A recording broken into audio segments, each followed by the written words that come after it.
All right, come one, come all. I don't know about you. I'm feeling really, really good. I'll tell you why.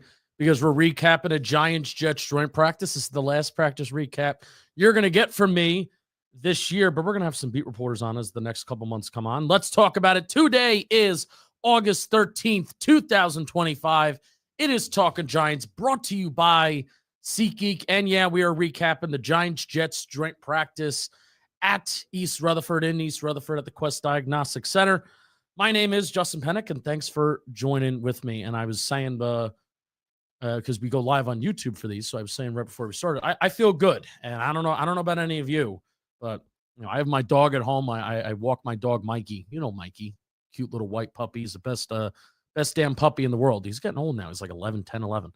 But walking him, and as I'm walking him out for dinner, after he eats his dinner, and I'm like, I get like that familiar late summer August feeling of like when I would go to like Pop Warner. Like tonight feels like a night where I would go put on the pads and go play some Pop Warner football. So football's coming back. I'm getting excited about it. Giants coming off of a good preseason game.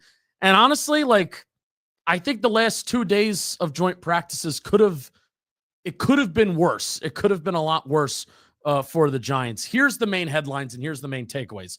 The pass rush absolutely dominated the last 2 days, and especially today, where I think Brian Burns dominated both days. I think Burns is the type of guy where it's, dude, he's been around the run of the mill for a second now.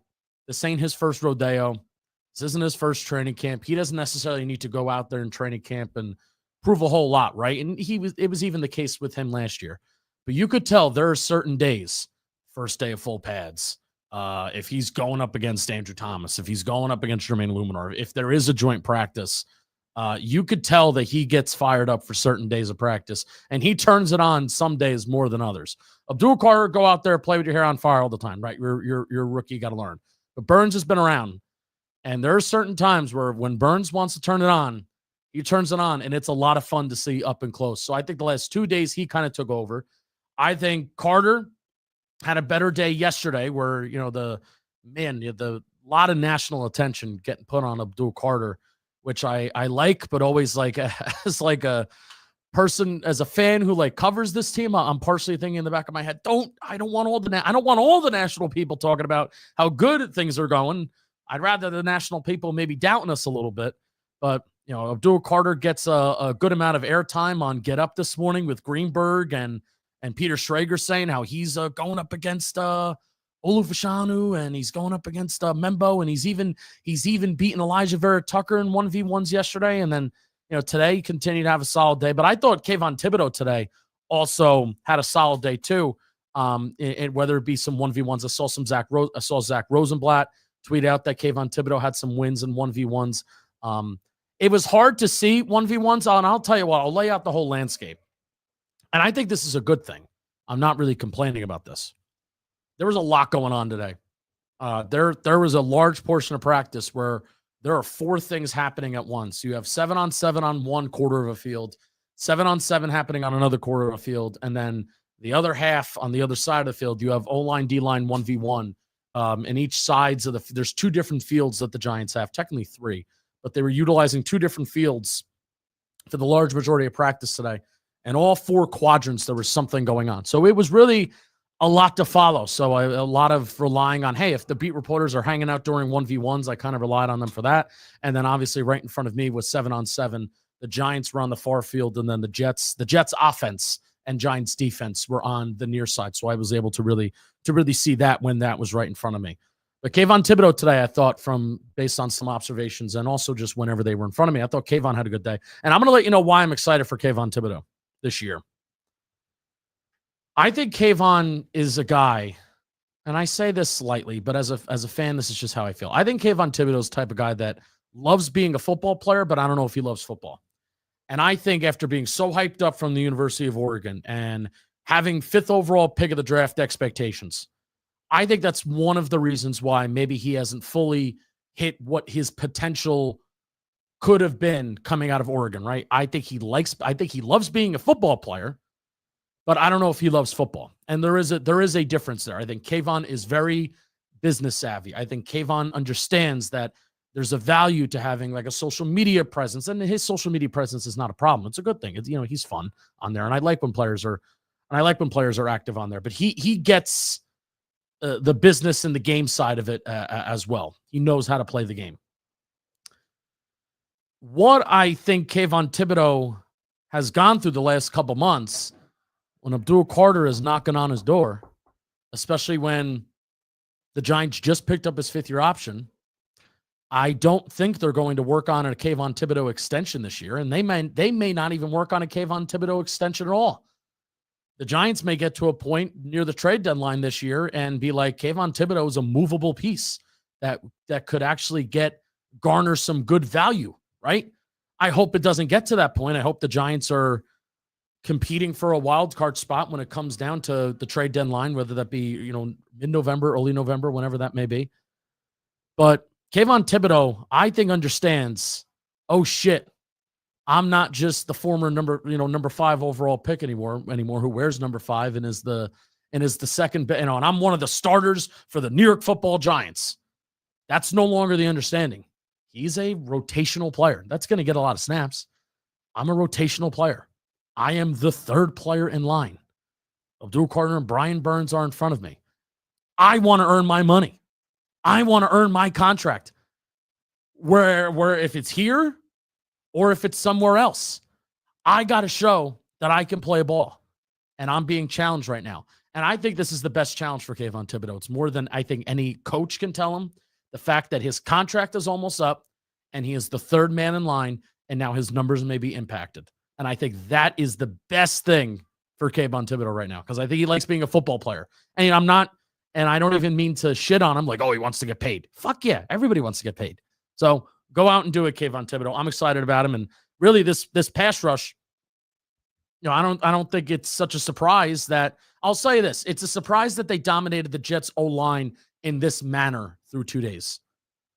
Versus last year, we have high expectations for the Giants and everything like that. I think I can't specifically remember if the pass rush won against the Lions O-line. I don't think they did. But really, like, the Jets O-line, I think, is a step down from where the Lions was last year. Like, the Lions just 1 through 5, just kick ass, kick ass, kick ass. The Jets kind of the same thing, especially AVT, Armand Bembo, rookie, Olu Fashanu, left tackle. Like, there's high expectations for the Jets O-line. So it's not the Lions last year, but also the expectations for this Jets O-line is to be kick ass.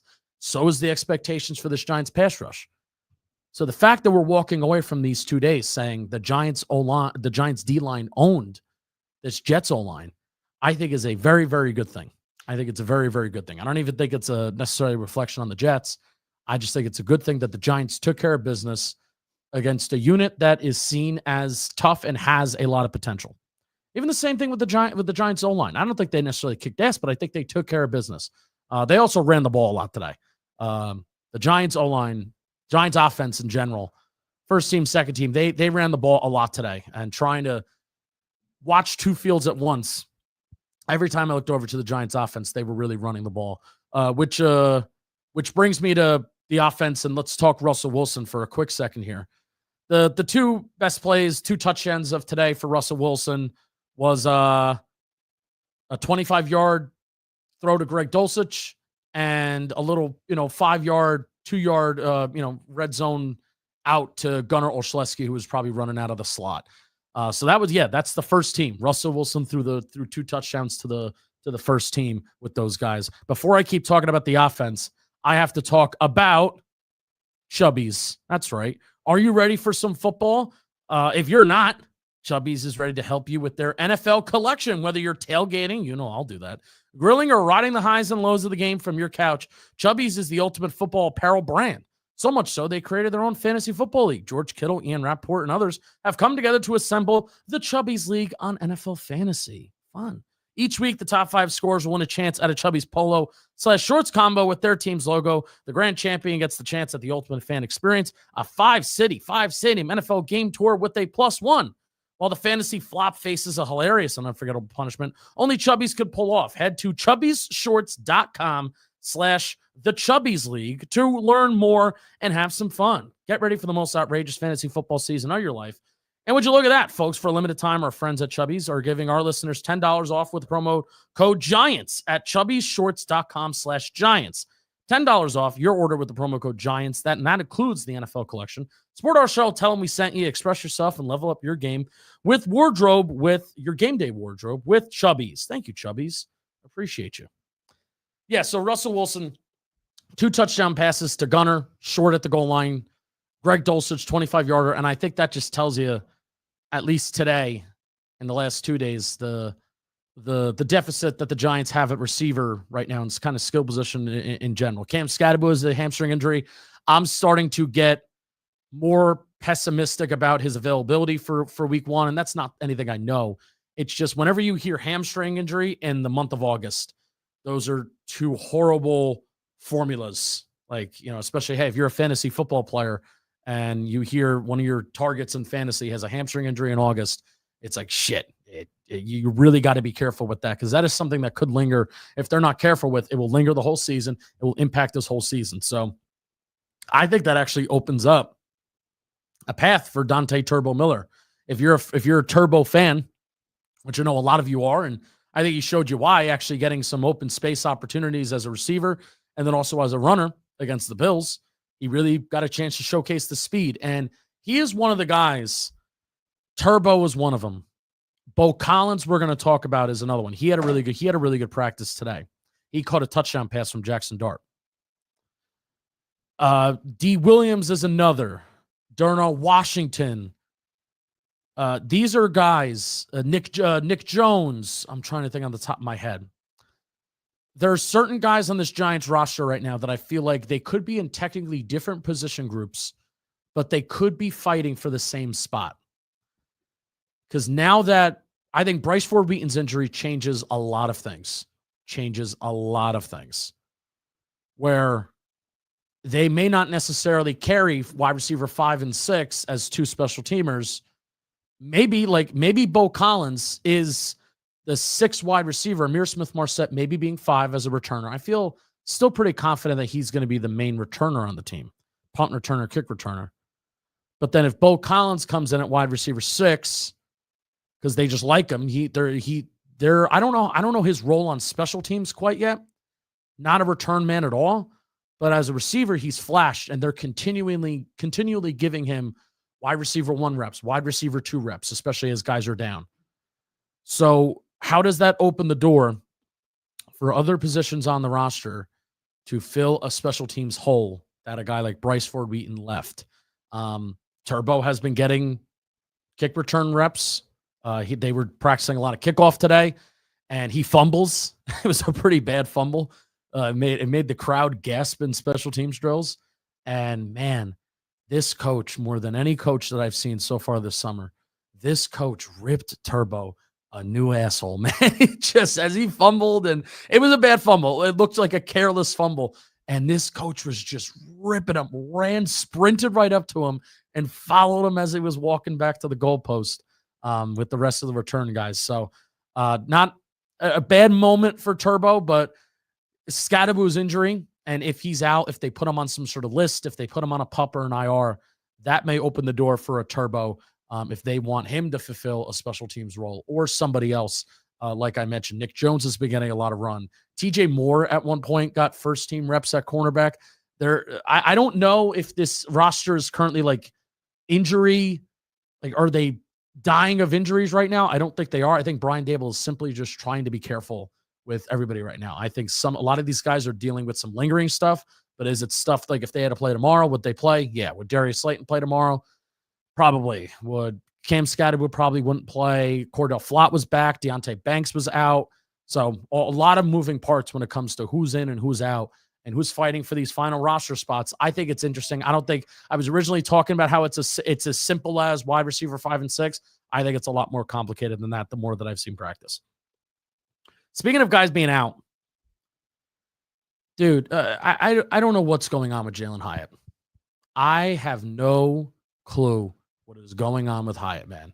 He practices like the last 4 practices heading into the Buffalo Bills game. Fully healthy. Remember early in camp, he tweaked something, like the first couple days. Tweaked something, had cramps, was out for almost a week.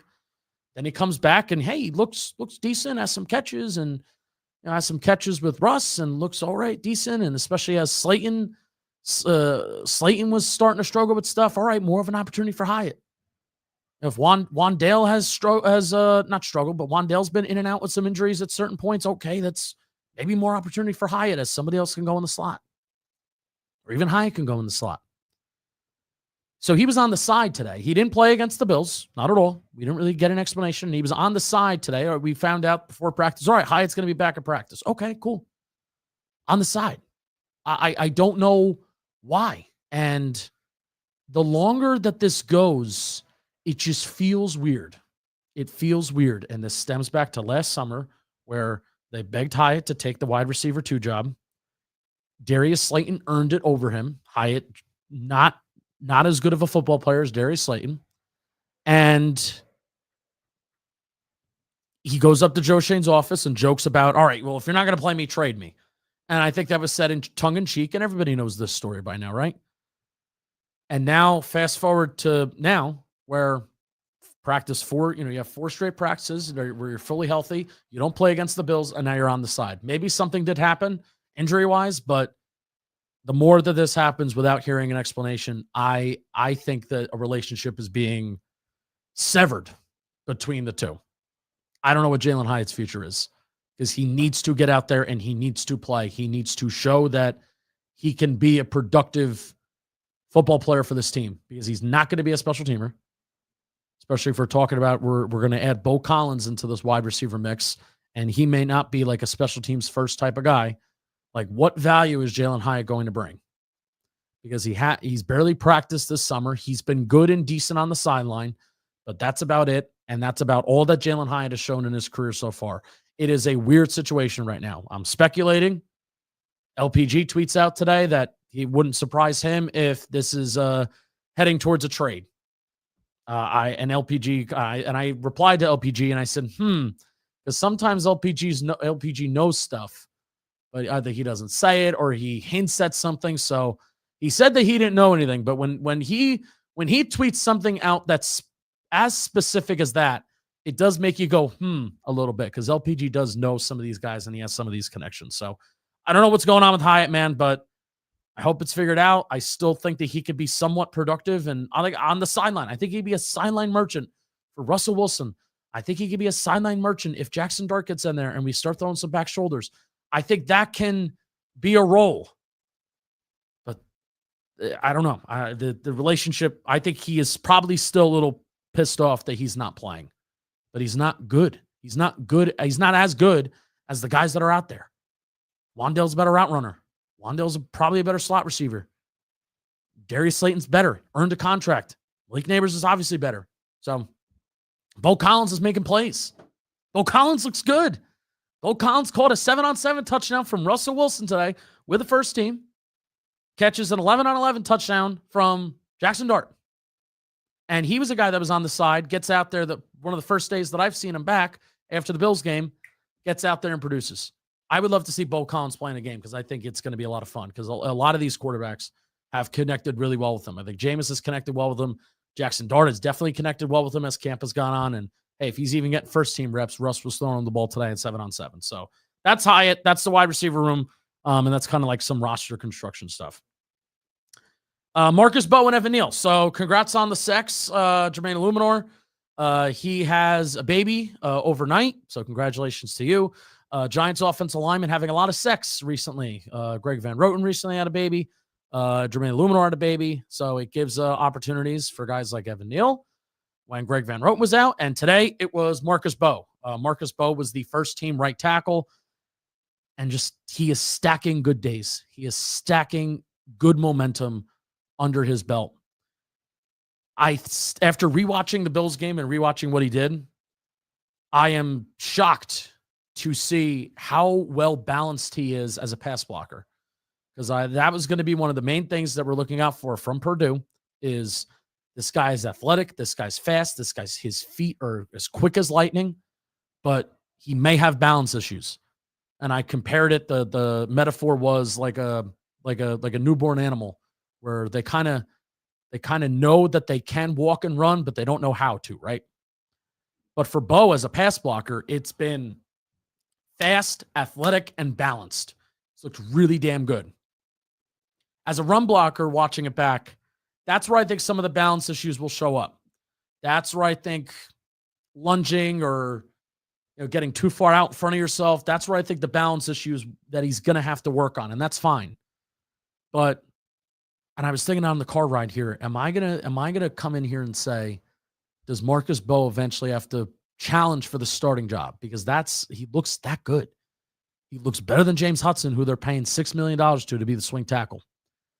And I got to the point and I said no, because if you have Jermaine Illuminor at right tackle, you have Greg Van Roten, I don't think at this point in camp, Mbow looks too good at tackle.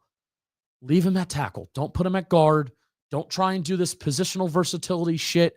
If you have a guy that looks that good at one spot, keep him at that spot. You have Illuminor, who's a good NFL player. He's versatile himself, where he has right tackle, left tackle versatility. And I'm not even at a point where, you can move Illuminor to guard. No, I'm not at that point either. You have something that works. Keep it. Keep Marcus Mbow.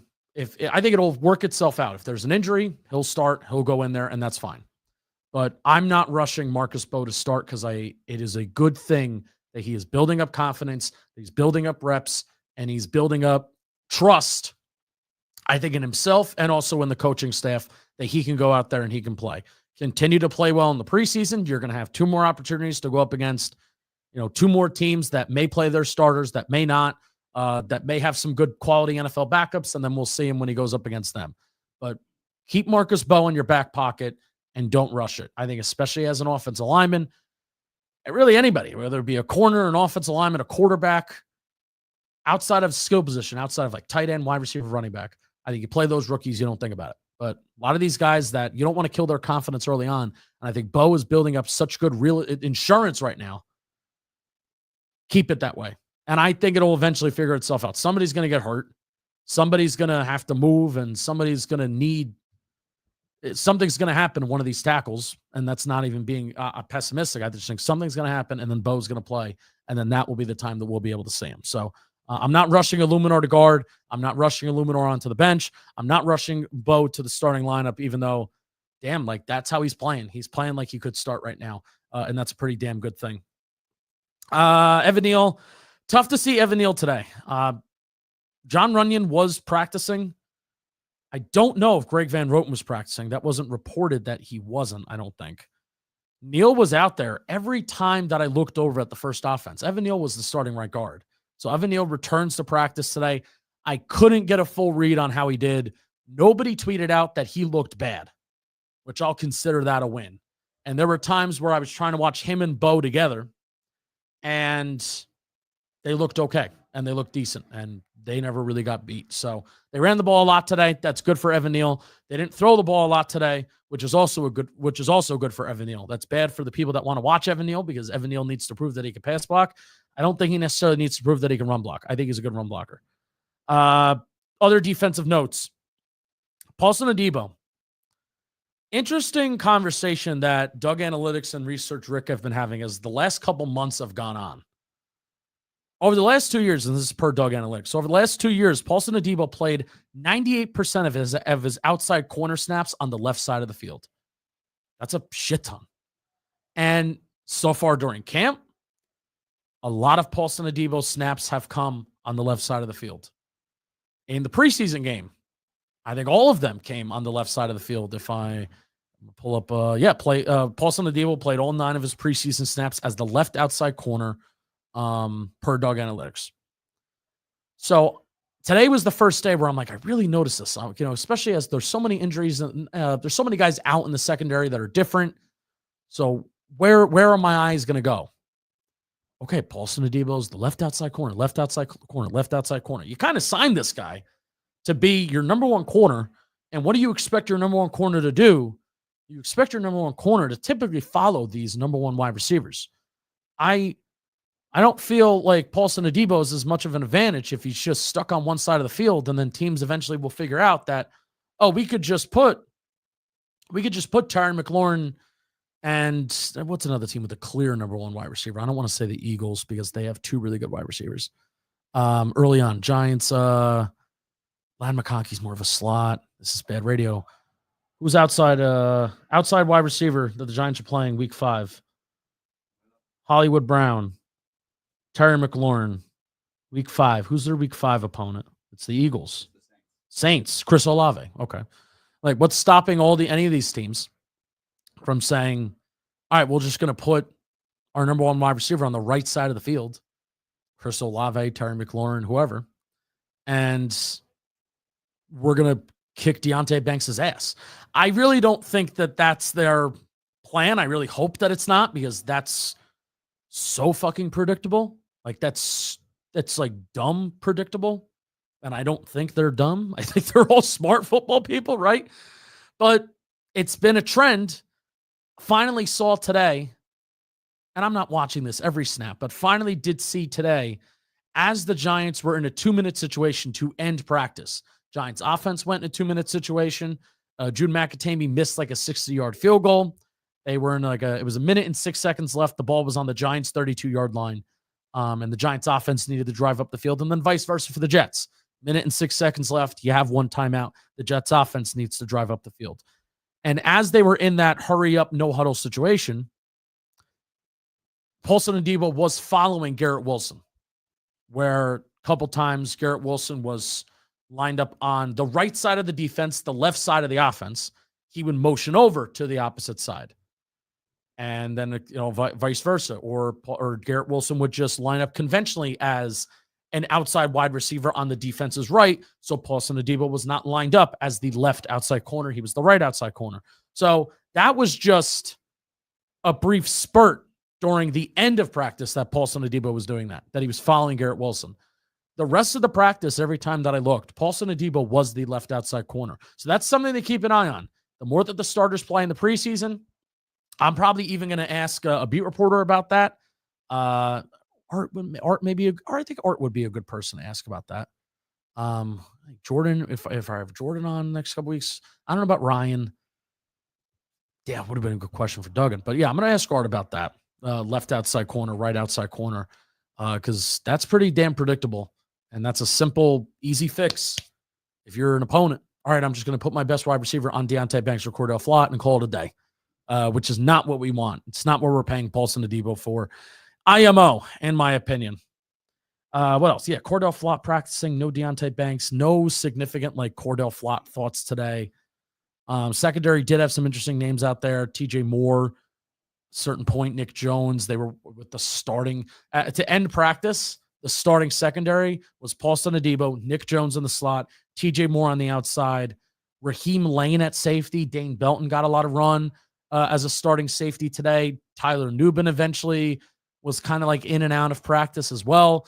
It's really tough to tell if these guys are struggling with injuries or if they're just maintenance or if it's both. It's really tough to tell at this point of camp. It's partially why I'm kind of glad we're walking away from it, because it's really tough to keep track of who's hurt, who's not. And there are some of these guys, we don't know what's wrong with them. I don't know what's wrong with Jalen Hyatt. I think there's more stuff wrong with Jalen Hyatt than the injury. That's just my take on it. Anything else? I didn't really get a lot of Dart thoughts today. They were on the other field. It was so far. We're going to get more Dart thoughts as with the preseason game. Excited about that. Oh, here's a Jaxson Dart thought. Jaxson Dart didn't take he didn't take a single pass attempt under center. There's some run plays, but he didn't have a single pass attempt under center this past Saturday. So I'm looking forward to if that is going to change. And today they were working on some under center play action stuff, which I liked. Which, hey, if you're treating these practices as preparation for the game, right? Have a feeling you may see some Jaxson Dart under center play action stuff, or even just conventional drop back passing. That's something that we should see going forward. That's the next step for Jaxson Dart. Not just passing out of the shotgun, not just doing RPOs or play action out of the shotgun, even though the Giants do tend to operate better out of the shotgun. But can you go under center And can you throw out of that?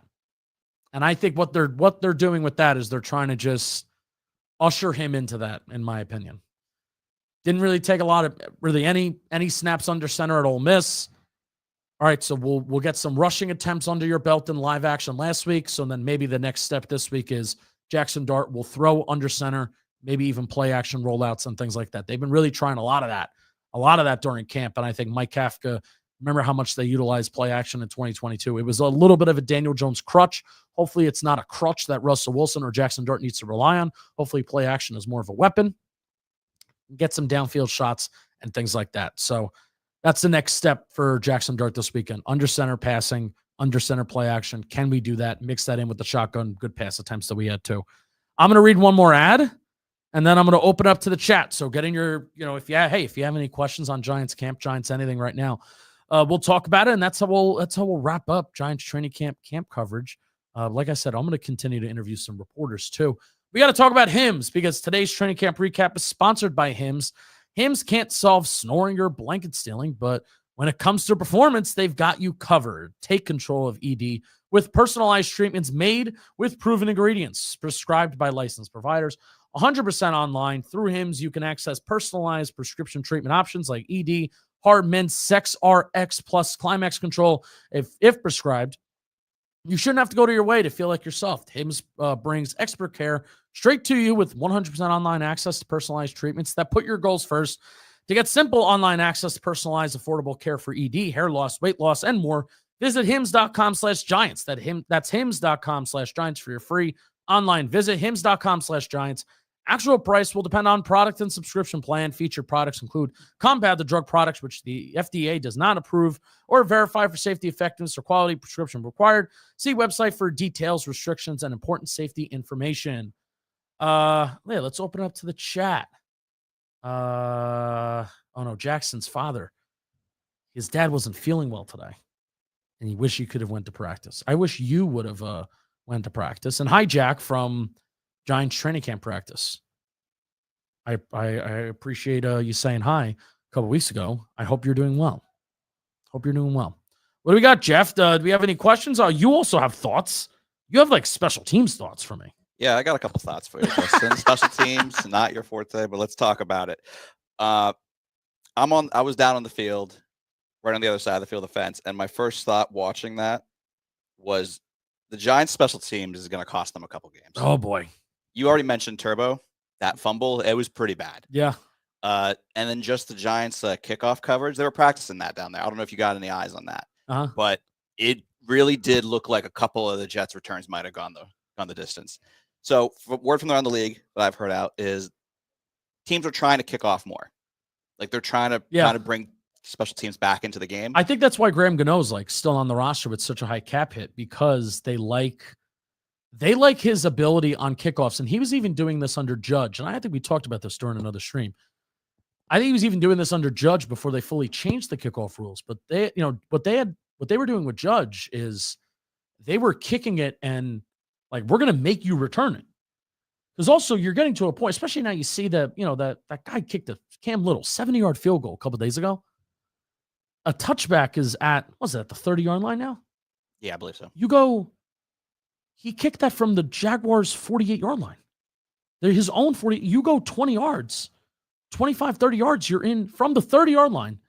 You're in field goal range. So I do agree where that's why Graham Gano is still on the roster. Not just, all right, maybe they could find another kicker, but I think they like his ability to precision kick on kickoffs to not just kick it in the back of the end zone. Just on average, you mentioned the 30-yard lines where the touchback will go. The Jets, from what I calculated in my head, easy math, they were kind of starting around the 25 to 35-yard line. Okay. The Giants kind of struggled to get to the 25 a lot of the time. It was pretty rough. Half speed, teams are still figuring it out, but I'm pretty low on that return team. And I will say that will just special teams as a whole, not even kicker, those hidden yards that you're going to get from kickoff returns, punt returns, it might cost the Giants a couple games. Yeah, I mean, especially if you're going to allow big play. I mean, that's a big play if you get a 40, 50-yard return. If you're going to allow big plays and make things easier and help make things easier on an offense to flip the field. That's certainly not good. I will say Dalen Cambry, number 5, that UDFA, that's like a special teams ace. They're like one of the first kickoff plays. Giants were kicking off, Jets were returning. It's like he almost goes untouched, and he would have had a tackle. Like, and it's tough to make the fans go ooh and ah for a special teams quote unquote tackle. Dalen Cambry did it. And that was one of the main highlights special teams wise for the Giants today. But I love that you pay attention to special teams, because you know that I don't like to. So when it was that rough, you kind of have to. Yeah. First time I've seen them practicing special teams like that all training camp though. So like I said, take it as they're still working on it. Yeah. This is a question that I want to get to from Wyatt. How do you, first of all, I also pivot. I forgot that there were fights today. They weren't really fights, but they were like just little skirmishes. And Kayvon was in there. Kayvon was in there. Marcus Mbow was in there. John Runyon was in there, apparently. It was more of the Giants O-line and Jets D-line, and they were kind of Giants O-line. I think we're really getting a little frustrated by the small shit that the Jets were doing. I didn't really get a good look at it. Other people did. So go check out what they had to say. But I did forget about the fights. But Wyatt asked, how do you think the Jets will do this year better than the Giants? I am high on the Jets. Not being like I think they're going to win 10 games, but their over-under is the same as the Giants at 5.5. I think both of them could go over. And I simply think the Jets will win a game or two more than the Giants because they're not facing as much of a difficult schedule. The Jets should run the ball 40 times a game. Justin Fields really, really is not a good passer. He is just not a good thrower of the football. And I didn't need today's camp to really tell me that. But the Jets are going to struggle throwing the ball downfield. I don't think they have great receivers. Garrett Wilson is going to get so much attention. Arian Smith, who had like a 17% drop rate at the University of Georgia. Like people on the Jets beat are talking about how like, oh, that's a guy that could compete for like wide receiver too. And that's not a great spot. The identity of that football team is their offensive line and defensive line. And that is how they have to win football games. And that is what's different than the Giants. Giants have a defensive line, sure, but they have edge rushers, and they have 4 like solid edge rushers and Dex. We have a Dex. The Jets have depth. They have Will McDonald. They have Quinn Williams. They have their Jermaine Johnson's coming back. So they have depth. I feel like on the inside, a good amount of depth. Their off-ball linebackers are really fucking good versus the Giants. I don't think Bobby Okereke and the Micah McFadden duo is as good as Jamie and Sherwood. And I'm not CJ Mosley. Oh God, I'm forgetting the other guy's name. Williams. It's Quinn. No, Quinn Williams is the interior lineman. Jamie and Sherwood. And there's another really good off-ball linebacker that it's really bad that I'm forgetting. I don't know ball. But that's going to be the Jets' identity this year. Even if, like, the Giants, I think everywhere else may be better, especially even the quarterback room. But the Jets could win football games simply because their offensive line kicks ass. Now, based on today, their offensive line didn't, it was bad. That requires Olu Fashanu taking a step up in year 2. That requires Armand Mbow being a good, solid rookie right tackle, which I think he can be. I love Olu Fashanu. I think he's athletic. Kind of reminds me of an Andrew Thomas type of player, the player that wasn't taken first in the draft, but I think out of all the tackles last year, he may have the highest ceiling. So that's the Jets' identity. It's their front. Their front 7 on defense, and then their front 5 up front on offense.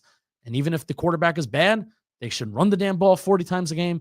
And they should be able that should be a defense that forces turnovers and that puts the quarterback on the ground. And it may be boring, but if they win games 17-13, nobody's going to blink about that. What was that guy's name? Did you pull it up? Jamie and Sherwood. Are you referencing the 2 off-ball linebackers that the Jets have? So linebackers, you got Quincy Williams. Thank you.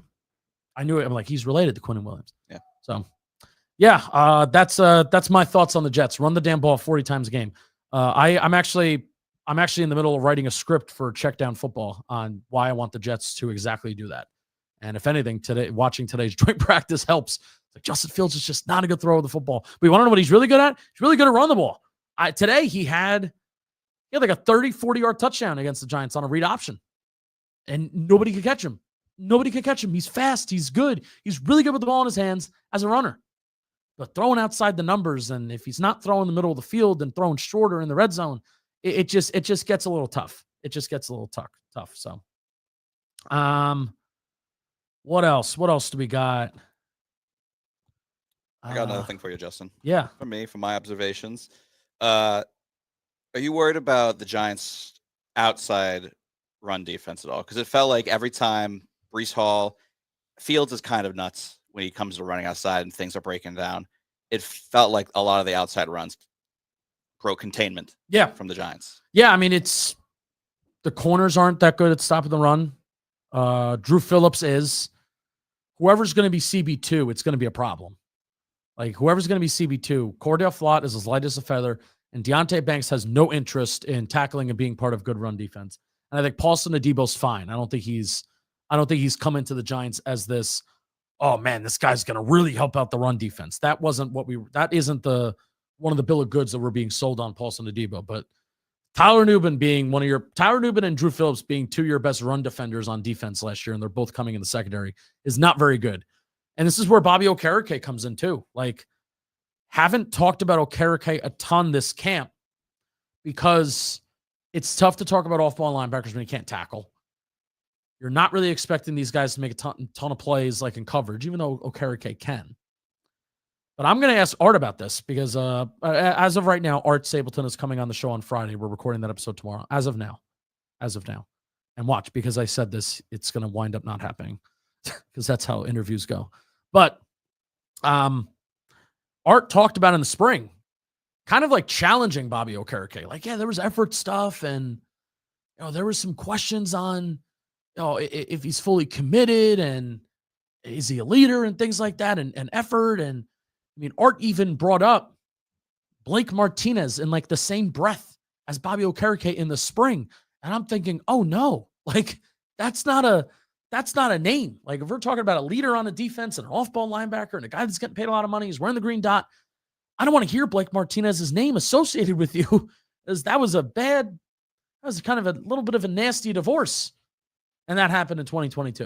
And I think that was more on Blake, looking back and knowing what we know now. I think that was more on Blake Martinez back in 2022 when I was really mad at the organization. I was like, why are the Giants doing this? When in fact, it was actually more on Blake.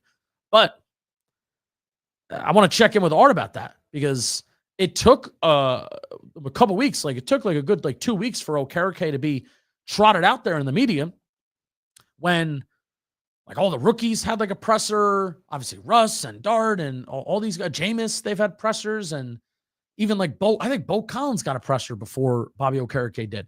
Doesn't mean anything. I don't know, but certain signs, like there are certain signs of, oh, is there a strained relationship here? Why isn't Bobby Okereke, a guy that has, I think, worn a C on his shirt for this team, and the guy that wears the green dot and like the supposed leader of the defense, why aren't the Giants trying to get him out in front and talk to the media? And he's so good with the media. Such a, like, always in the running for the media good guy. So good with the media. So why aren't the Giants kind of running him out there? I don't know. So I want to ask Art about that, because Art usually doesn't go out of his way to it wasn't even a criticism, but kind of challenge guys in that way. So I want to see if anything has changed since his observations from the spring, because Bobby Okereke and his effort is a huge part of, is this run defense going to be good?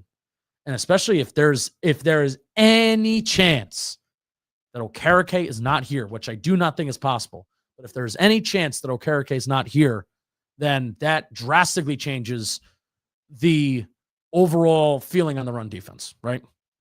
What else, Jeff? Anything? Because I think we're going to wrap it up. We're getting close to 45. Yeah, why does the Giants run stop suck? Because I don't think they have players that want to stop the run. Even their edge rushers, the only one that really is good at stopping the run is Dex, and Okereke can be good at it. Micah McFadden is a good off-ball linebacker and all that stuff. So, all right, Wyatt, thanks for asking stuff. And everybody, thanks for hanging out. We're going to have a show on Friday.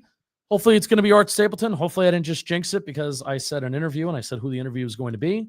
Hopefully it doesn't cancel now, because that's how stuff goes in this media stuff. Thanks for watching. Let's go Giants. We'll see you Friday.